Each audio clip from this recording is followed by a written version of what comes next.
Dalit oats சூப்பராக விஜய் தான் concentrate பண்ணுறான், விஜயே ஒரு மைனாரிட்டின்றதுனால அவருக்கு வந்து மைனாரிட்டி ஓட்ஸ். அவர் மைனாரிட்டின்னு சொல்கிறதுல என்ன ஒரு ஹம்பகாக இருக்கும். ஏன்னா அவர் எல்லார் வீட்லேயும் பரிட்சயமானவருங்க. இன்றைக்கி நீங்கள் சொல்லக்கூடிய 3% வீட்டுக்கும் அவர் தான் பிள்ளை. மீதி இருக்கக்கூடிய ஓபிசி 50% எடுத்தாலும் அவர் தான் பிள்ளை. நீங்கள் பிரித்து பார்க்கக்கூடிய மைனாரிட்டிஸ், தலித்ஸ், ஃபிஷர்மேன், இன்னும் என்னென்ன, நீங்கள் ஒரு ஷெட்யூல் ட்ரைப் மலைவாழ் கிராமத்தில் இருக்க ஒரு பாட்டிக்கு கூட விஜய் அரசியலுக்கு வந்துட்டாருன்னு தெரிஞ்சால் மட்டும் போதும், என்ன சின்னப்பான்னு பேரனை கேட்ட போய் ஓட்டு போட்டுருவாங்க.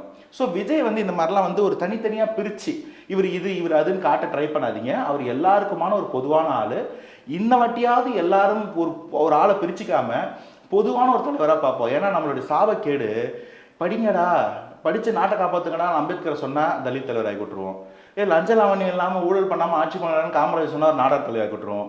சேவை பண்ணுங்கடா லஞ்சம் சொன்னால் அவங்களை வன்னியர் தலைவராக விட்டுருவோம். ஒரு தலைவருக்கு ஒரு ஸ்டாம்பை குத்தி அவங்க ஒரு ஓரமாக உட்கார வச்சு நாட்டுக்காக பேசின அனைத்து நல்ல தலைவரும் பாருங்க நீ ஜாதி தலைவராகிட்டோம். அட்லீஸ்ட் இவராவது ஒரு பொதுவான ஒரு இமேஜோட வராரு. அவருக்கு எந்த ஒரு முத்திரையும் குத்தாம விடணும்.